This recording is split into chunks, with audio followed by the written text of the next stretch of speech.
और इस वक्त एक बड़ी खबर महाराष्ट्र से है, वो आपको बता दें। महाराष्ट्र में विधानसभा चुनाव से पहले हिंदुत्व का मुद्दा गर्मा किया है। हिंदुत्व वाली राजनीति के केंद्र में है नारायण राणे के बेटे नितेश राणे, जो अपने बयानों की वजह से लगातार सुर्खियों में बने हुए हैं।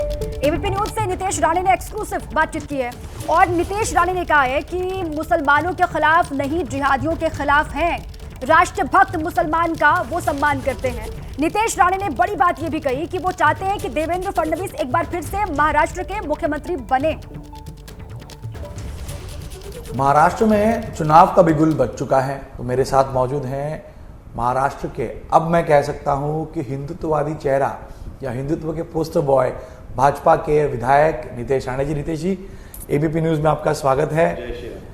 जय श्री राम से आपने शुरुआत किया है, टीका आपने लगाया है और पिछले कई महीनों से मैं देख रहा हूं आपको जिस प्रकार हिंदुत्व या हिंदुओं की भावनाएं हैं उनके साथ खड़े रहने का एक आपने कोशिश जो आप कर रहे हैं, उसकी वजह से जैसे हम कहते हैं तारीख पे तारीख, वैसे ही केसेस पे केसेस आप पे गिरते जा रहे हैं। इन केसेस को आप डरते नहीं, लेकिन क्या आप जो बातें कह रहे हैं वो लोगों तक पहुंच रहे हैं? जब कोई एक्शन होती है उसका रिएक्शन हमारे स्टेटमेंट के माध्यम से, हमारे मोर्चे के माध्यम से, हमारे कार्यक्रमों के माध्यम से हम लोग देते हैं। जिन्हें वहाँ सामने वाले जो जिहादी है, जो कट्टरपंथी हमारे देश में फैलाना चाहते हैं, जो इस देश को इस्लाम राष्ट्र बनाना चाहते हैं, उनको एक संदेश चला जाए कि हम हिंदू अकेले नहीं हैं। आप हमारे देश में रह के हमको न्याय हमारे ऊपर इंसाफ अन्याय नहीं कर सकते। और इसलिए जो तीखी बातें जिस तरीके से सामने आते हैं, ऐसा अब छोटा सा उदाहरण दूंगा, अगर सर तन से जुदा का अगर नारा दिया जाएगा तो उसके सामने हम लोग फूल लेके तो खड़े नहीं रह सकते। तो जब भी हम लोगों ने कभी वक्तव्य कभी किया है गणेश जी, तभी अगर आपने पूरा अगर घटनाएं देखी है तो वो एक्शन टू रिएक्शन रहा है और आगे चल के भी ये एक्शन टू रिएक्शन ही रहेगा।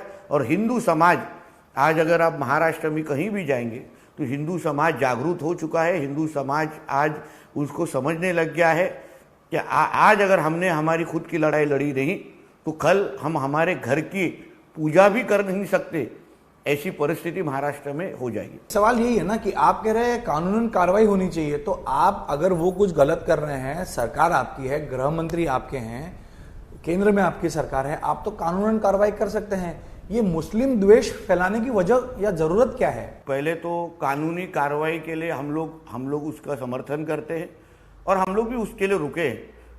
मगर जैसे हम लोग रुके हैं, सामने वाले जिहादी रुके हैं क्या, उसके बारे में आप जरा मालूम। आप सीधे जिहादी कह देते हैं उनको, क्योंकि सारे मुसलमानों के खिलाफ गणेश जी ये बार मैं हमारे सारे स्पीचेस में और हमारे सारे प्रोग्राम में हम लोग बता रहे हैं, हमारे सारे मोर्चाओं में बता रहे।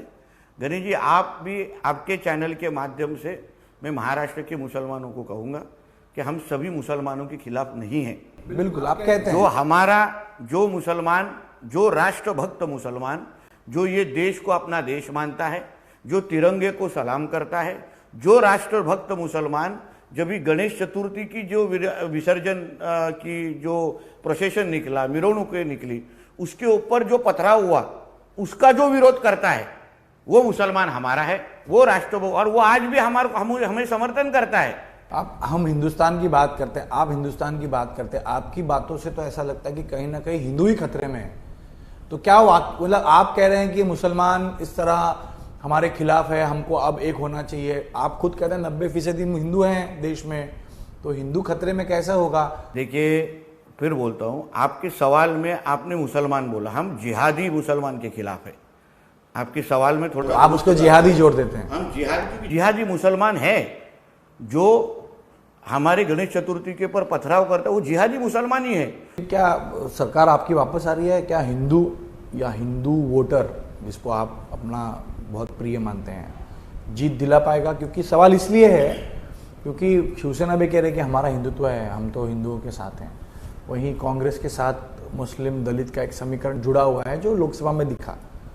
जिस तरीके से लोक चुनाव के बाद इस महाविकास आघाड़ी के जो उम्मीदवार जीते, उनकी जो जीत की रैलियां निकली, उसमें हरे झंडे फड़काए गए, वहाँ पाकिस्तान जिंदाबाद कहा गया, वहाँ हरा गुलाल फेंका गया, ये सारी चीज़ हमारे यहाँ के हिंदू समाज ने अच्छी तरह से देखा है। इसलिए मुझे विश्वास है हमारे महाराष्ट्र का हिंदू समाज, हमारी हिंदुत्ववादी विचार की सरकार फिर एक बार महाराष्ट्र में लेके आएगी। सरकार का नेतृत्व कौन करेंगे? अभी तो एकनाथ शिंदे के नेतृत्व में चुनाव लड़ रहे हैं आप, लेकिन क्या देवेंद्र फडणवीस वापस मुख्यमंत्री बनेंगे? देखिए, ये सवाल आप गलत आदमी को पूछ रहे हैं, इसलिए इसका जवाब देना ये मेरे दायरे में तो बैठता नहीं है। व्यक्तिगत तरीके से अगर आप मुझे पूछेंगे तो मैं मेरी पार्टी का एक कार्यकर्ता बन के मैं यही चाहूँगा कि मेरे पार्टी का नेतृत्व जो हमारे आदरणीय देवेंद्र जी फडणवीस कर रहे हैं वो महाराष्ट्र के मुख्यमंत्री बने, क्योंकि पिछले 5 साल जब 2014 से 19 तक वो जब महाराष्ट्र के मुख्यमंत्री थे तभी महाराष्ट्र को उन्होंने काफ़ी आगे लेके गए।